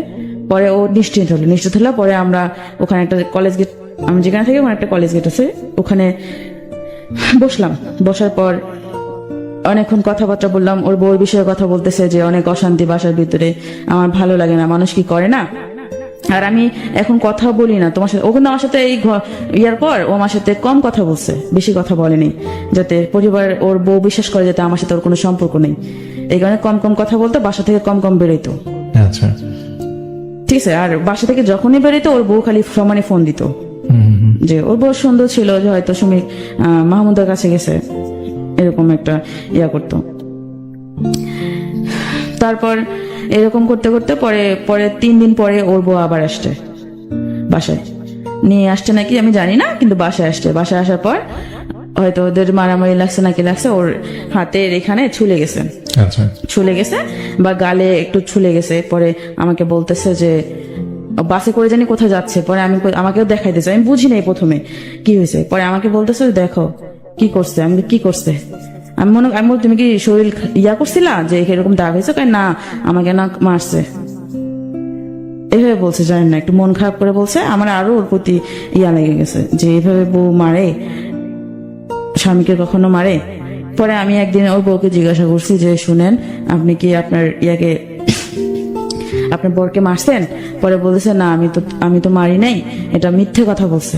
আমি শুধু ওর তোমার সাথে ওর রিলেশন আছে নাকি এটা জানার জন্য আমি ওর গালে ধরছিলাম, আমার নোখটা হয়তো লাগছে, আমাকে এটা বলছে। তাহলে ও একভাবে বললো আর উনি আরেকভাবে বললো, আর কিছু বলেনি। আমাকে একদিন বাসায় আসছে, মানে বাসায় এসে আমাকে জিজ্ঞাসা করতেছে, উনি সহ মামুন সহ ওর বউ সহ আসছে, আয়সা আমার আম্মু বাজারে গেছে, ওদেরকে দেখা বাজারে গেছে। এখন আমাকে ওর বউ, ও আমার সামনে বসা, ওর বউ আমার সামনে বসা, আর ও আমার পাশে বসা।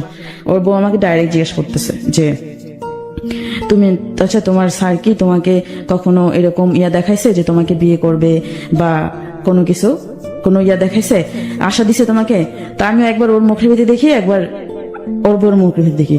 ও আমাকে না আগেই বলছে, মানে ওনারা আসার আগে আমাকে ফোন দিয়ে বলছে যে আমরা যাইতেছি, ও কিন্তু যাবে তোমার ওখানে, তোমাকে কিছু জিজ্ঞেস করলে তুমি শিকার আসবে না, আমাকে এভাবে বলছে। পরে ওরা আসলো, আমি তো জানি যে ওরা আসতেছে।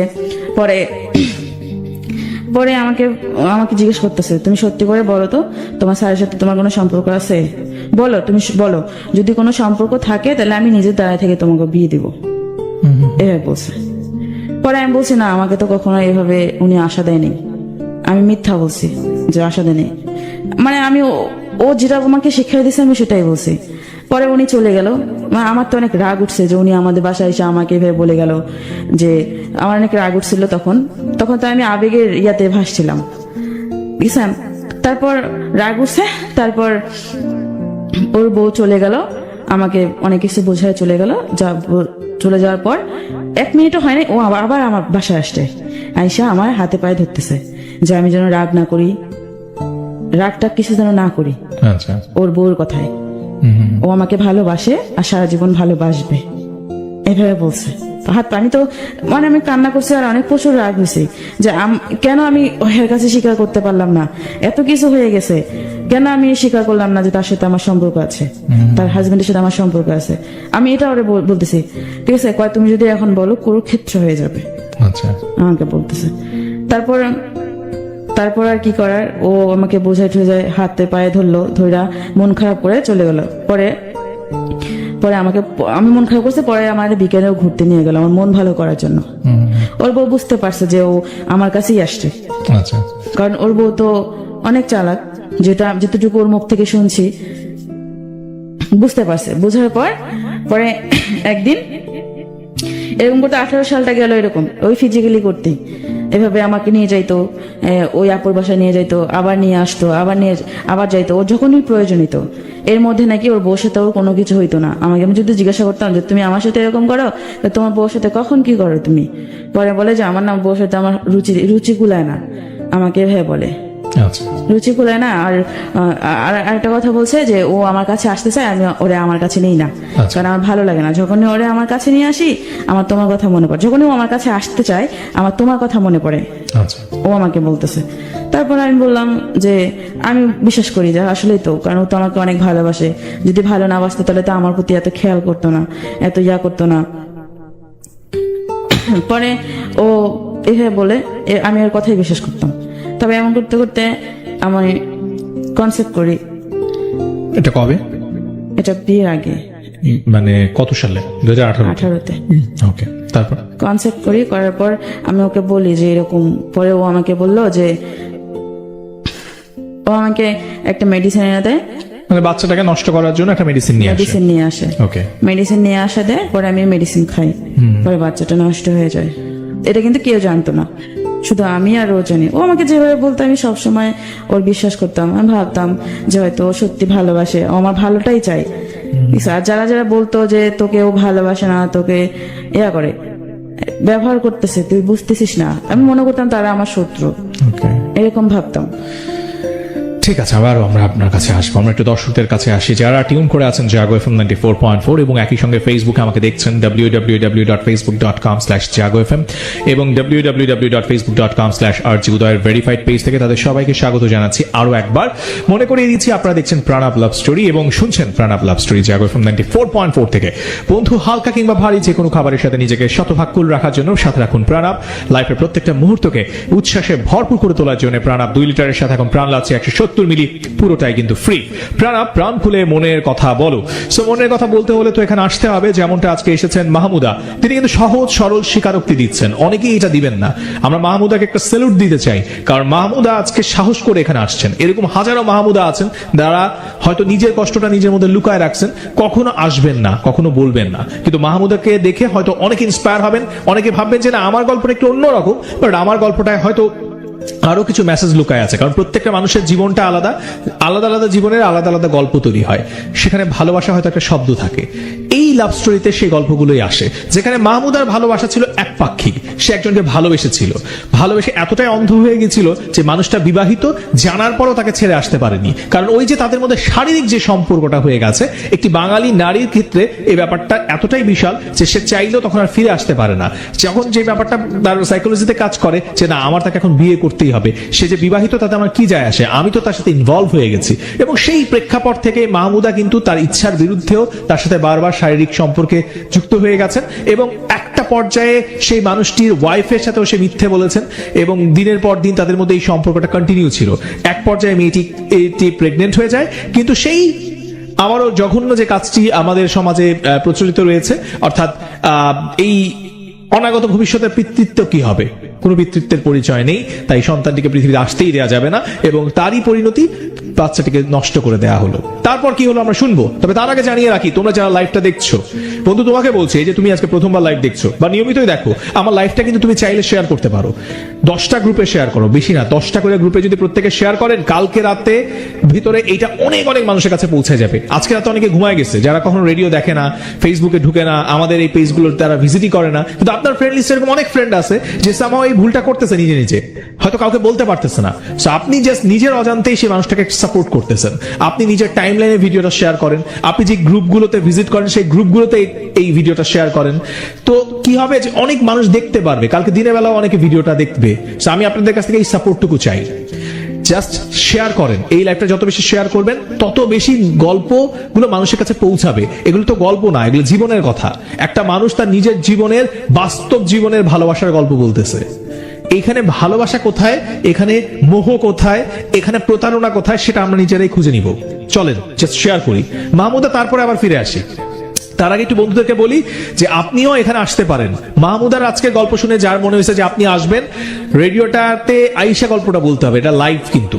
সো আপনাকে এরকম রাত বিরাতে গল্পটা বলার ইচ্ছা থাকতে হবে, সাহস থাকতে হবে। শেষ সময় গিয়ে বলবেন যে আমি তো রেজিস্ট্রেশন করছিলাম, তখন না আসলে আমার ওয়াইফের সাথে আমার ঝগড়া চলতেছিল, আমার বয়ফ্রেন্ডের সাথে আসলে আমার একটু ভুল বোঝাবুঝি ছিল, এখন তো আমি আর যাবো না। এরকম যারা আছেন তারা গল্প রেজিস্ট্রেশন করবেন না। অনেকেই আছেন ক্লাস 6-7 পড়েন, মন চাইলেও লাভ স্টোরিতে রেজিস্ট্রেশন করেন, পরে ফোন করি দেখি আপনার আম্মা আব্বা ধরছে, তা আপনি একটা অকওয়ার্ড সিচুয়েশনে পড়েন। এইরকম বোকামিগুলা করবেন না। এতবার করে একই কথা কেন বলি, যেন আপনি এখানে সুস্থভাবে আইসা গল্পটা বলতে পারেন। সো ঠান্ডা মাথায় শুনেন রেজিস্ট্রেশন করার নিয়ম। মোবাইলের মেসেজ অপশনে গিয়ে টাইপ করতে হবে RLS, একসাথে লিখবেন RLS, স্পেস দিয়ে নিজের নাম লিখেন, এরপর স্পেস দিয়ে লোকেশন লিখেন, আপনি কোথায় থাকেন, আপনার হোম টাউন না যেখানে থাকেন, স্পেস দিয়ে আপনার প্রফেশন লিখবেন, ধরেন আপনি স্টুডেন্ট, পরের ইন্টারমিডিয়েট ফার্স্ট ইয়ারে লিখে দিবেন কলেজ প্রথম বর্ষ। আপনি যদি মনে করেন যে জব করেন তাহলে লিখবেন জব। আপনি ভার্সিটিতে পড়েন, লিখে দিবেন আমি ভার্সিটি স্টুডেন্ট। অবশ্যই যারা ডিভোর্স আছেন তারা মেনশন করবেন আমি ডিভোর্সড। আমি স্পেশালি ডিভোর্সদেরকে এই জন্য বলি যে একটা সংসার হয় তারপর ডিভোর্স হয়ে যায়, এই গল্পটার পিছনে অনেক কিছু লুকায় থাকে। সংসার জীবনে অনেক ভালোবাসা থাকে, সেই ভালোবাসা কোথায় ম্লান হয়ে যায়। সেই জন্য যারা ডিভোর্সড আছেন তারা কিন্তু রেজিস্ট্রেশন অবশ্যই করবেন, যদি আপনি স্বেচ্ছায় এখানে এসে লাভ স্টোরিতে গল্পটা বলতে চান। এবার সেই এসএমএসটা পাঠিয়ে দিবেন 26969 নিজের মোবাইল থেকে, বাবা মার মোবাইল থেকে না, যেখানে ফোন করলে আমরা আপনারে পাবো। ঠিক আছে, রেজিস্ট্রেশন করেন। চলেন মাহমুদার কাছে যাই। মাহমুদা তারপরে কি হলো? তারপর যখন ও বাচ্চাটা নষ্ট করার পর আমি ও যা বুঝাইতো আমি তাই বুঝতাম। তারপর আমি ওর প্রতি আরো অনেক দুর্বল হয়ে যাই। ও আমাকে এতটাই দুর্বল করে, আমি ওরা ছাড়া কিচ্ছু বুঝি না। পরে নিয়ে বাসায় আমার অনেক ঝগড়া হইতো আমার মায়ের সাথে। মা আমার অনেক বকাবকি করতো যে মানুষ যদি কিছু না হলে মানুষকে এমনি এমনি বলে, কারণ কিছু হলেই তো মানুষ বলে, তাছাড়া তো বলে না। মানুষকে এমনি এমনি একজনের নামে বলে। আম্মু তারপরও আমাকে বলতো যে ওই যে হ্যাঁ যেন আমাদের বাসায় না আসে আর আমাকে বলতো, কিন্তু আমি কখনো তাকে নিষেধ করতাম না আমাদের বাসায় আসতে, কারণ তাকে আমার না দেখলেই ভালো লাগতো না, তাকে আমার দেখতে হইতোই। ঠিক আছে, সে যখন আসতো আমার বাসায় মনে হতো কি যে আমি আমার প্রাণ ফিরে পাইছি, এরকম একটা লাগতো। তারপর ও আমার আম্মু বারবার বলতো তুই কিন্তু বলবি না আমাদের বাসায় আসতে, ঠিক আছে, মানুষ অনেক কথা বলে। আমি শুনতাম না, আম্মুর কথা শুনতাম না। তারপর ও আমার বাসায় আসে, আমার বাসায় আসলে আম্মু রাগ হয়, কিন্তু আম্মু বুঝায়, ওর সামনে বোঝায় না, কিন্তু আমাকে বুঝায়। তারপর আমাকে আবার ও বলে যে তোর আম্মু কি বললাম, না কিছু বলে নেই, এভাবে বলতাম। ও যদি আমার সাথে একটু বসে কথা বলে আমার খুব ভালো লাগতো। নিজেকে সারাদিন ওর সাথে দেখা নাইলেও অনেক খায়, মানে কি আমি অসহায় অনেক। আচ্ছা। আর ও যখন আসতো তখন মনে হতো যে ও ছাড়া মানে ওই আমার পুরো পৃথিবী, ওকে, এরকম ভাবতাম। কারণ ওরকমটা আমার কাছ থেকে আমার কোরাই নিছে, যেন ওরে ছাড়া আমি কিছু না বুঝি, আর অন্য কারোর কাছে যাইতেও না পারি। কখনো কারোর সঙ্গে ফোনে কথা বলতে পারতাম না। আমার ফেসবুক অ্যাকাউন্ট যে ছিল ওটাও ওর কাছে থাকতো, আচ্ছা, কার সাথে SMS করে না করে ও সব দেখতো, ঠিক আছে। আবার অনেক সময় দেখা যায় আমার নাম্বার ট্যাবেট করে রাখতো, আমার কল সব ওর ফোনে যাইতো, আচ্ছা, এরকম রাখতো। মানে দেখতো যে আসলে আমি ওর প্রতি কতটা দুর্বল, কারণ যতটা আমি ওর প্রতি দুর্বল হব ততটাও আমাকে ব্যবহার করতে পারবে। কিন্তু আমি তখন বুঝি নাই, এখন বুঝি। তারপর এরকম করতে করতে গেল। আমার একদিন পরে একটা আন্টি ছিল আমার, ওই আন্টিটা পরে সবাই আমাকে বোঝাইতো, দেখ মানে যারা যারা জানতো যে এরকম তোর থেকে অনেক বয়সের, কিন্তু বোঝা যায় না যে তার বউ আছে, বাচ্চা আছে। ওকে দেখলে কেউ বলতে পারবে না যে ওর বিয়ে হয়েছে বা বাচ্চা আছে, আমাকে বোঝায়। তারপর আমি বুঝতাম না, আমি শুধু বলতাম যে আন্টি দেখো আমি তো তারে অনেক ভালোবেসে ফেলছি, আমার পক্ষে সম্ভব না সরে আসা। যদি সরে আসা হয়তো তাহলে যখন দেখছি যে ওর বউ আছে, বাচ্চা আছে, তখনই সরে আসতাম, ঠিক আছে। আমি এভাবে বলতাম। তারপর বলতো যে নিজের কপালটা খাস না, আমাকে এভাবে বলতো। তাই আমি বলতাম, আমি শুনতাম না, কেন যেন আমি একটা মোহর ভিতরে ছিলাম। আমার কাছে এরকম মনে হয়েছে, মানে আমি রঙিন চশমা পরে আছি, আমার ওর যা কিছু দেখে আমার সবটাই ভালো লাগে, এরকমটা মনে হইতো। তারপর এক পর্যায়ে যখন আসে, অনেকটা গভীরে চলে আসে, এটা 2018 শেষের দিক, 2018 সালের শেষের দিক। ও আমাকে আমার সাথে কিরকম খারাপ ব্যবহার করা শুরু করে। খারাপ ব্যবহার বলতে আমাকে বোঝায় যে এখন বিয়ে করা যাবে না। আমি ওকে কিন্তু ইদানিং খুব তখন খুব বলতাম যে আসো বিয়ে করি, চলো বিয়ে করি। যখনই ডাকতো আমাকে নিয়ে যাইতো কোথাও, তখনই আমি বলতাম চলো বিয়ে করি, মানে বিয়ের গানটা ছিলই। তার বলতে এখন বিয়ে করবো না, এখন বিয়ে করলে সমস্যা আছে, ঠিক আছে, এখন অনেক সমস্যা করতে পারে ওর বউ শুনলে। আর পরে বলতেছে যে আমরা বিয়ে করবো, কেউ তো জানবে না যে আমরা বিয়ে করছি, ঠিক আছে। আমি এভাবে বলছি। পরে আচ্ছা ঠিক আছে দেখি। তার কয়েকদিন পর দেখি ও আমার সাথে পোল্টি বাজ নিল যে শোনো এখন বিয়ে করা যাবে না। যখন দেখছি আমি ওখানে বিয়ের জন্য চাপ দিচ্ছি, তখন বলছে শোনো এখন বিয়ে করা যাবে না, বিয়ে এখন যদি করি অনেক প্রবলেম হবে, আমি অনেক প্রবলেমে পড়বো, আমাকে বলতেছে। কারণ এখন তো সবাই জানে যে হয়তো তোমার সাথে আমার সম্পর্ক। এ নিয়ে একদিন অনেক কিছু হয়েছে ওর বাড়িতে, ওর বউ গেছিল, সবাই আমার আম্মু জানতো না, আম্মু একদম পরে বিশ্বাস করছে। একদিন আমাকে ফোন দিছে, ওর বউ রাগ হয়ে চলে গেছে, বাড়িতে পাঠাইতেছে। ও আসিল বাড়িতে, ও আমাকে যখন যেটা বলতো তখন আমি সেটা রান্না করে দিতাম। এমনকি আমি আমার বাসায় রান্না করে ওর বাসায় পৌঁছায় দিতাম আমার ভাইকে দিয়া, আবার আমার বাসায় এসে খেয়ে যেত, এরকম খেয়ে যেত। তারপর ও আমাকে বলতেছে যে আজকে বাড়িতে যাবো। আমি কই কেন? হ্যাঁ দরকার আছে। কি রান্না করছো? আমি কই রান্না করছি। পরে কয় তাহলে একটু পরে আমি ওর জন্য রান্না করলাম, রান্না করে পরে ও খাইলো। খাওয়া দাওয়া করার পর আমাকে বলতেছে তাহলে আমি এখন আসি, কি হয় না হয় আমি তোমাকে জানাবো। মানে ওকে বাড়িতে ডাকছে, সবকিছু জিজ্ঞাসাবাদ করবে যে আসলে কি সত্যি কি না মিথ্যা। আমাকেও ফোন দিয়ে আমাকে বলছে যদি তোমাকে ফোন দেয় তুমি কি বলবা? তুমি বলবা যা সত্যি তাই বলবা, আমাকে এভাবে বলছে। আচ্ছা।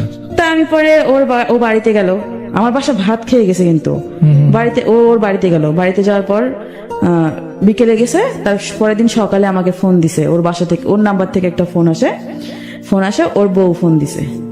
ফোন দিয়ে আমাকে জিজ্ঞাসা করতেছে যে ওর সাথে আমার সম্পর্ক অনেকদিন থেকে, কেন আমি মিথ্যে কথা বলছি, এগুলো জিজ্ঞেস করে, মানে শিক্ষা আমার কাছ থেকে নিতেছে।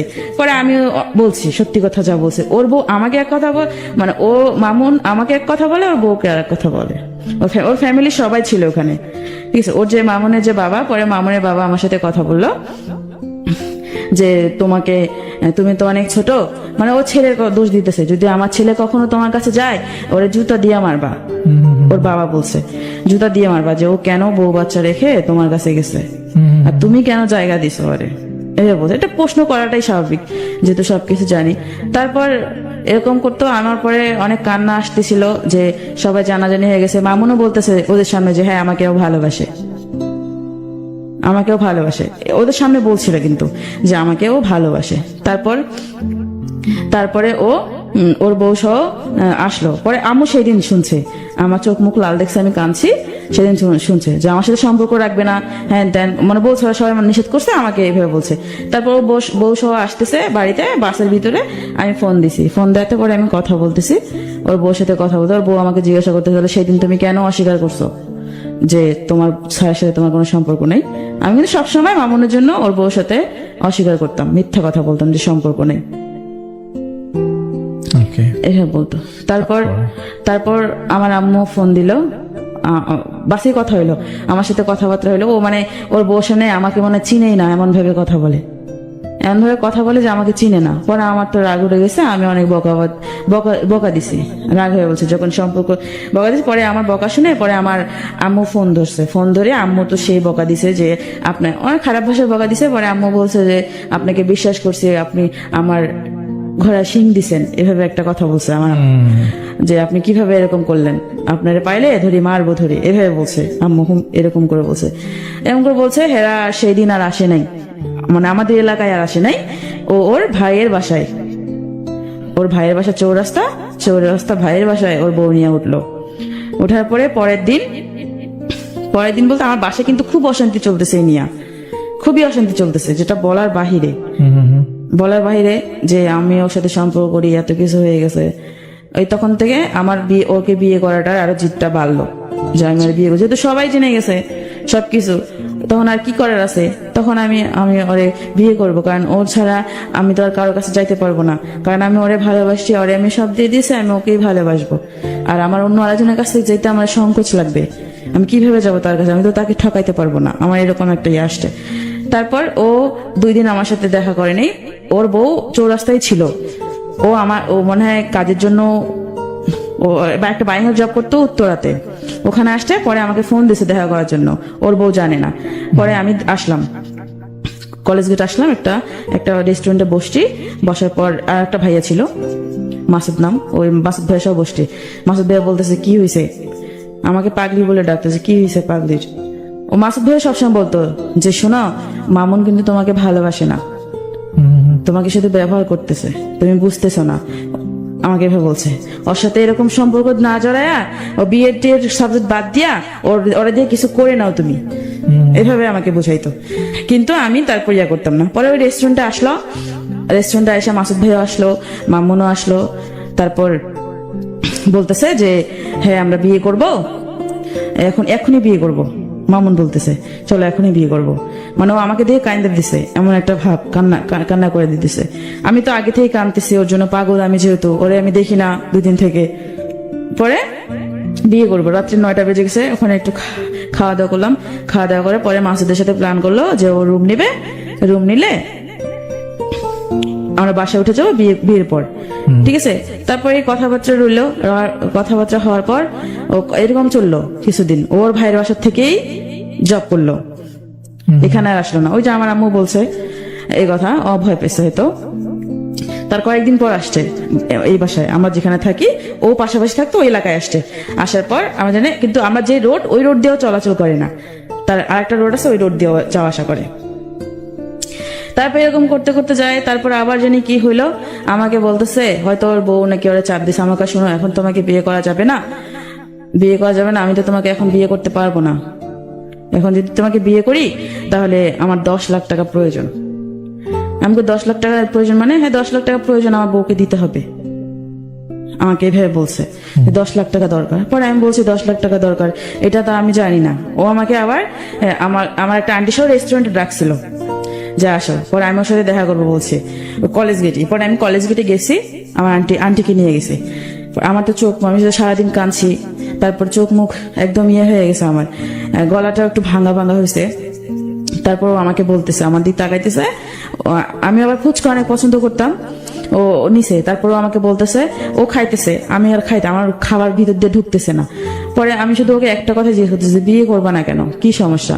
ও আমাকে বলতেছে, দেখো এখন যদি তোমাকে বিয়ে করি অনেক সমস্যা, কারণ আমার বউ অনেক চালাক, অনেক কিছু করতে পারে। আর এখন যদি আমার কাছে টাকা থাকতো 10 লাখ টাকা, তাহলে কোনো সমস্যা হইতো না। এভাবে বলছে। তা আমি ওর কথা শুনে ও মানে না তা নাই এভাবে বলতেছে যে কিন্তু আমি সম্পর্কটা রাখবো যেখানেই যাই। আম্মু আবার 2 মাস সময় দিয়েছিল, 2 মাসের ভিতরে চলে যাবেন আপনারা এই এলাকা থেকে।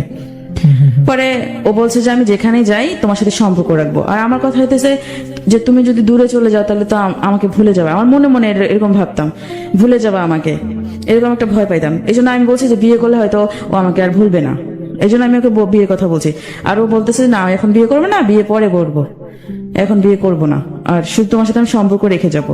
আমাকে শুধু সম্পর্ক রাখবা, শুধু ফিজিক্যালির জন্য সম্পর্ক রাখবা আমার সাথে, ভবিষ্যৎ তো নাই।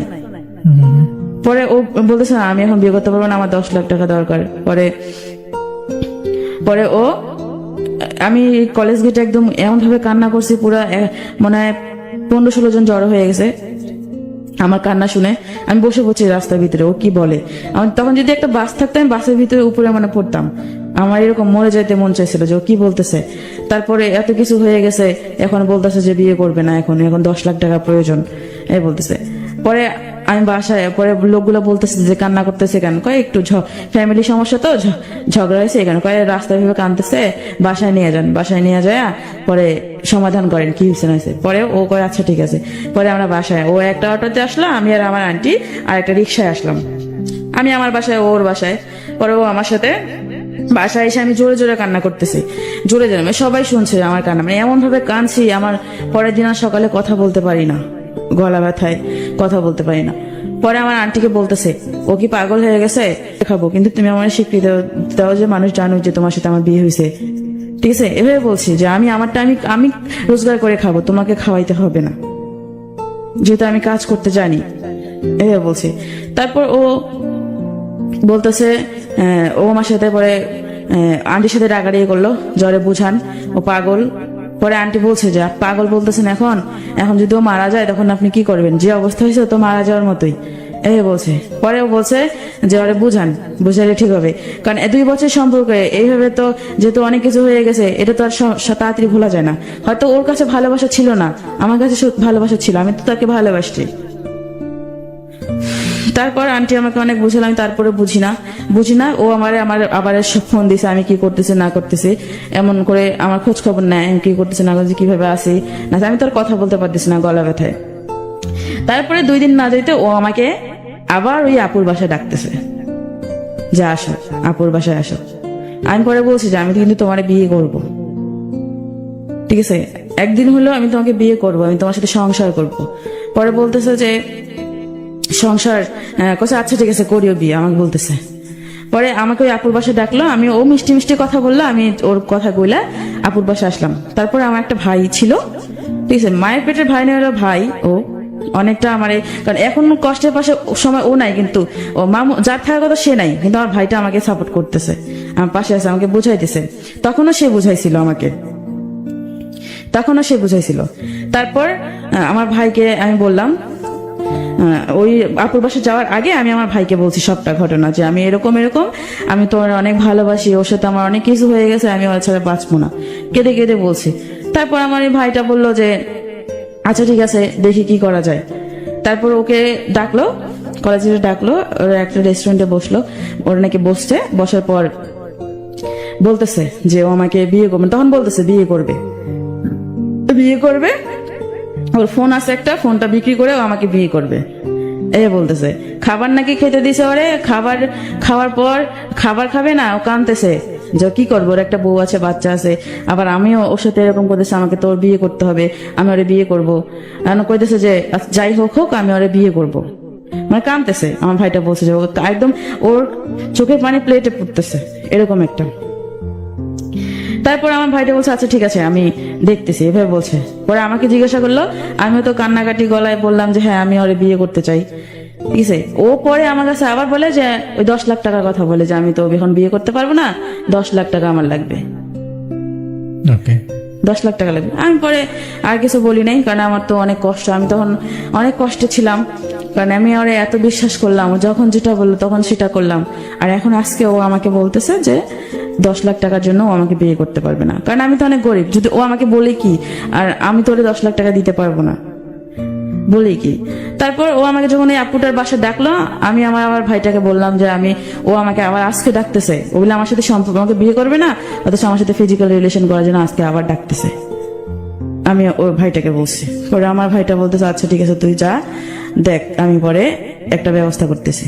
পরে ওর যে ফ্রেন্ড ছিল আমার ভাইয়ের, ওর ফ্রেন্ড 2টা ফ্রেন্ডকে নিয়ে ও কলেজ গেছিল। পরে আমি আপুটার বাসায় গেলাম ওর সাথে থাকার পরে আমার ভাইটা বারবার ফোন দিতেছে, আমি ওর ফোন একবার রিসিভ করি তো আর একবার রিসিভ করি না।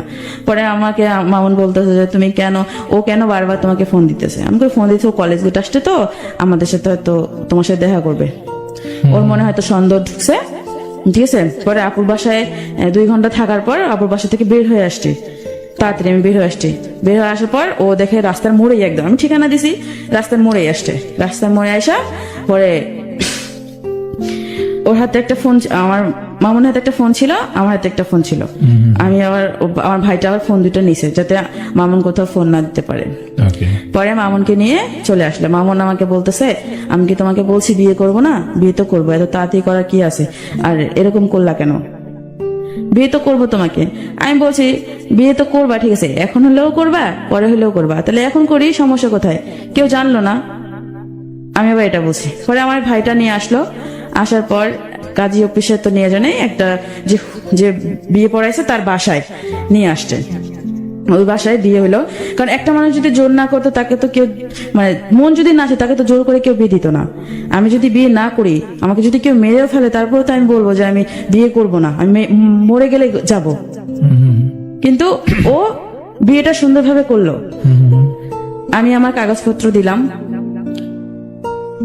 আমি আমার কাগজপত্র দিছি, ওটাও কাগজপত্র দেয়নি, বলছে যে ওর কাগজপত্র এখন নাই, বাসা থেকে আইনা পরে দিবে। বিয়েটা হলো, বিয়েটা হওয়ার পর বিয়ে যে করবো টাকা ছিল না, ওর কাছে নাকি টাকা নেই। আমার আম্মু আমাকে কষ্ট করে একটা স্বর্ণের চেন বানায় দিছিল, আমার পড়লে হয়তো আমার ভালো লাগবে এই কারণে, সবার গলায় আছে আমার গলা খালি, এই কারণে আম্মু আমাকে কষ্ট করে একটা স্বর্ণের চেন বানায় দেয়। আমি এতটাই ওর প্রেমে অন্ধ হয়ে গেছিলাম যে আমি তখন ভাবি নাই যে আমার মায়ের তো এটা কষ্ট রোজগার করার টাকা দিয়ে চেনটা বানানো। আমি ওর জন্য এই চেনটা পর্যন্ত বিক্রি করে দিই, বিক্রি না বন্ধ করে রাখছিলাম 10,000 টাকায়, কিন্তু পরে আর ওই চেনটা উঠাইতে পারিনি। আচ্ছা, তারপর বিয়ে যখন করি, বলো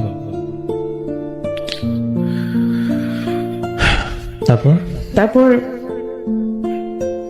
এই বিয়ে হয়, বিয়ে করার পর ওর ফোনটা ওরে দেওয়া হয় না, আমার চেনটা বিক্রি করেই বিয়ে হয়। চেনটা বিক্রি করে বিয়ে হয়, পরে ও আমাকে বলে যে বিয়েটা যেহেতু হয়েছে কাউকে বলার দরকার নাই, কাউকে বলো না, তুমি তোমার মতো থাকো, আমি আমার মতো থাকি। তুমি তো চাইছো যে আমি তোমাকে বিয়ে করি, যেহেতু বিয়েটা হয়েছে তাহলে কাউকে কিছু বলার দরকার নেই, যেমনি আছে আমনে থাক। আমি বলছি আচ্ছা ঠিক আছে, তাহলে আমি তো যেহেতু চাকরি করি না, তাহলে আমি বাড়িতে যাই, আমার গ্রামের বাড়িতে কয়দিন যা থাইকে আসি, তুমি এদিকে ইয়া করো। তারপর ও কি করলো, আচ্ছা ঠিক আছে যাও। আর ওর কাছে কাগজপত্র চাইলো, ও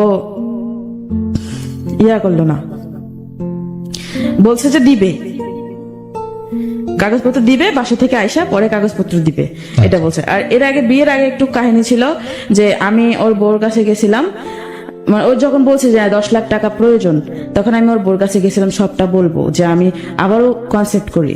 আচ্ছা, আবারও কনসেপ্ট করার পর আমি বলি যে এরকম, এখন তো এরকম অবস্থা, আমি কনসেপ্ট করছি। পরে বলে যে তুমি এরকম করছো, মামুনকে বলো নাই?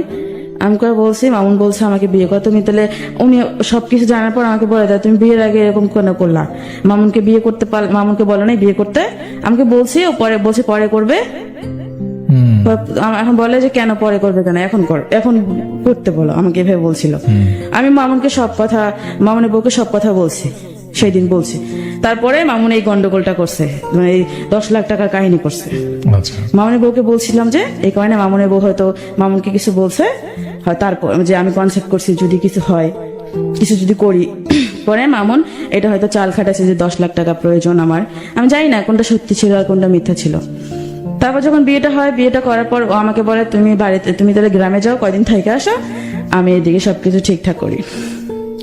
আমি ওর কথা বিশ্বাস করলাম, আমি বাড়ি গেলাম। পরে বাসে আমি যখন বাসে, তখন আমাকে ফোন দিয়ে বলে যে আজকে তো আমাদের বিয়ে হয়েছে, আমি তোমাকে বাসা যাইতে দিলাম কেন? আমি কই কেন, আমি তো ইচ্ছা করলে বাসায় তোমাকে রাখতে পারতাম, যেহেতু আমার বউ বাসায় নেই। আমাকে বলে যেহেতু আমার বউ বাসায় নেই, আমি তো তোমাকে বাসায় রাখতে পারতাম, আমি রাখলাম না। আমি কেন? আমাকে এমনি রাখি নাই, তুমি যাও, বাড়িতে যাইতে চাইছো যাও, এই কথা বলছে। এরপরে পরের দিন ও কি করলো, আমাকে দুপুরের দিক বিকালের দিক ফোন দিছে, ফোন দিয়ে বলে যে ওর 500 টাকা লাগবে। আমি বলি, আচ্ছা ঠিক আছে, আমি টাকা পাঠাই দিব। এখন সন্ধ্যাবেলা আমি ওকে ফোন দেই, ও আর ফোন ধরে না। এই যে ফোন দিতেছি, ফোন বন্ধ করে রাখছে তো রাখছেই। সেই দিন রাত্রেই আমার আম্মুর কাছে হয়তো ফোন দিছে ওর বউ বা কেউ, আমার আম্মুকে বলছে যে আমি প্রেগনেন্ট। আমার আম্মুর মনে হয় মাথায় আকাশ ভেঙে পড়ছে। পরে আম্মু সাথে সাথে আমাকে ফোন দিছে, আমাকে বলতেছে যে কি সমস্যা, এগুলো যেগুলো বলতে, কান্দে কান্দে বলতেছে যে বিয়ে হয়েছে, প্রেগনেন্ট, হ্যান ত্যান, এগুলো বলতেছে। পরে আমি আম্মুর কাছে প্রথমে অস্বীকার গেছি। পরে যখন বলছে আমি নাকি ওরে ব্ল্যাকমেল করে বিয়ে করছি, বাসা থেকে উঠাই নিয়ে যায়। আচ্ছা, এটা বলছে যে আমি ওরে ব্ল্যাকমেল করে, অথচ ও যে আমার সাথে এত কিছু করলো তার কিছু হয় না, কিন্তু আমি নাকি ওরে ব্ল্যাকমেল করে বাসা থেকে উঠাই নিয়ে যে বিয়ে করছি। আম্মু বলতেছে তুই নাকি ওরে জোর করে বিয়ে করছিস। আমি কই না, আমি বিয়ে করিনি, আমি ওরে জোর করিনি। তখন আমি আম্মুর সাথে কাইন্দে দিছি। আমি আম্মুর কাছে সবটা স্বীকার করছি, কারণ তখন স্বীকার করলে আর কি করার, তখন তো আর কিছু করার নাই, কারণ যেহেতু সবটা শেষ হয়ে গেছে। পরে আমার আম্মু আমার নানির সাথে কথা বলে আবার একটা মেডিসিন দিয়ে আমার বাচ্চাটা নষ্ট করে। আমার বাচ্চা নষ্ট করলো, এই নিয়ে 2বার বাচ্চা নষ্ট করলেন? হ্যাঁ। আচ্ছা, এটা কবে? এটা বিয়ের পর ফেব্রুয়ারিতে, ফেব্রুয়ারি মাস 2019 সালে ফেব্রুয়ারিতে। আর বিয়েটা হয় আমার জানুয়ারির 1 তারিখে। এই যে 19 সালের। কিন্তু এর মধ্যে আপনার সাথে তার সম্পর্ক 2 বছরের ছিল? 2 বছর ছিল। আচ্ছা, তাহলে ফেব্রুয়ারিতে আপনার বাচ্চাটা নষ্ট করলেন। তারপরে তার সাথে কি হলো? ফেব্রুয়ারিতে না, আমার জানুয়ারির 2 দিন পরেই, জানুয়ারি মাসের 4-5 তারিখে আমি বাচ্চাটা নষ্ট করি। ওকে, তারপরে কি হলো? তারপরে ওরে তো আমি এত ফোন দিতেছি। পরে আম্মু এটা শোনার পর যে ও যে আমার সাথে এত কিছু করছে, আমি সবটা তো আম্মুর কাছে বলছি। বলার পর আম্মু জানার পর আম্মু কি করছে, ওর বাসায় গেছে। আমার একটা ভাস্তাক নিয়ে বাসায় গেছে। বাসায় যায় দেখে ওর বাসা পুরো ফাঁকা, কিচ্ছু নাই। মানে ও সবকিছু নিয়ে চলে গেছে না বইলা, মানে বাড়ি এলে সবকিছু দিছে তাকে, কিন্তু কেউ জানে না যে ও চলে গেছে, মনে করতে পলায় গেছে, এরকম একটা ভাব। তারপর বিয়ের 1 মাস ওর সাথে আমার কোনো যোগাযোগ নেই। ওর সাথে যোগাযোগ, ও যখন ফোন ধরে না তখন আমি ওর বউকে ফোন দিই, ওর বউকে জ্বালাই। ওর বউ আমার সাথে বাজে ব্যবহার করে, আমাকে বলে যে তুই আমার স্বামীকে, তোমার স্বামী কোনো অন্যায় করেনি, তুই আমার স্বামীকে জোর করে বিয়ে করছিস, ব্ল্যাকমেল করছিস, বাসা থেকে উঠায় নিয়ে গেছিস। আমি যে এত কিছু বলতেছি, হ্যাঁ বিশ্বাস করতেছে না। কারণ মামুন এমন একটা মানুষ, মানসিক মিষ্টি কথা বলেই এমন কথা দুর্বল করে ফেলে। মানে এই হচ্ছে আপনার জীবনের, আপনার যে মামুন, সে অবশেষে আপনাকে বিয়েও করলো এবং তারপরে হচ্ছে চলেও গেল আপনার জীবন থেকে। পরবর্তী থেকে আপনাকে ডিভোর্স দিচ্ছে? হ্যাঁ, তারপর হচ্ছে শুনেন আমি বলি, আর এরপর থেকে তো আসল কাহিনী শুরু হয়েছে। ওর মুখোশটা আমার সামনে খুলছে যে আসলে ও আমার কাছ থেকে কি চাইছিল, আসলে আমাকে ও আদৌ ভালোবাসছে কিনা আমি বুঝতে পারছি। যখন হলো তারপরে ওর বউ হচ্ছে গাজীপুরের মেয়ে, আমার যে বিয়ে দিছে তার উপরে অনেক নাকি, মানে অনেক নেতা ফেতা আছে না, ওদেরকে দিয়ে অনেক জ্বালাতন করছে আমার এই ভাইটাকে যে বিয়ে দিছে। জ্বালাতন করার পর আমার ভাইটা বলতেছে, দেখ যেহেতু আমি ওরে ফোন দেই, ও ফোন ধরে না আমার। আমি ওরে অনেক SMS করছি, যেগুলো মানে আমি জীবনে কখনো ওরে এত SMS করিনি। আচ্ছা, মানে আপনার সাথে যোগাযোগ বন্ধ করে দিল? যোগাযোগ একদম টোটালি বন্ধ করে। তারপরে কি হলো, একটু ঝটপট বলেন। তারপর আমার যে ভাই ওর উপর অনেক অত্যাচার করে, যে ওর ভয় দেখায়। তারপর আমার ভাইটা আমার সাথে সবকিছু বলতো যে দেখ এরকম যে তোর সাথে সংসার করতেছে না, তাহলে তুই কিছু একটা কর। পরে আমি ওর সংসার বাঁচার জন্য, আমার ভাইটার ওর যেহেতু একটা বাচ্চা আছে, ওরও একটা ছোট বাচ্চা আছে, আমার জন্য তো চাই না যে ওর কোনো ক্ষতি হোক। যেহেতু আমার বিয়েটাই ঠিকভাবে হয় নাই, ও কাগজপত্র দেয় নাই, বিয়ের কাগজপত্র দেয় নাই, এরা হয়তো ইসলামিক শরীয়তে হইলেও সরকারি ভাবে হয় নাই। আচ্ছা, এভাবে, কারণ অনেক আমি বুঝতে পারিনি কখনো। তারপর আমার ভাইটা বললো কি যে তুই কর, ডিভোর্স দে। পরে আমি ওর কথা চিন্তা ভাবনা করে আমি বললাম 2 দিন ভাবি, 2 দিন ভাবার পর আমি এই সিদ্ধান্ত নিলাম ডিভোর্স দিব। ডিভোর্স দেওয়ার পর ও আমাকে নিয়ে গেল কাজে বসে, যে এখানে বিয়ে করেছে ওখানে নিল না, আর এক জায়গায় নিল, নিয়ে আমি ডিভোর্স দিলাম, নোটিশ দিলাম।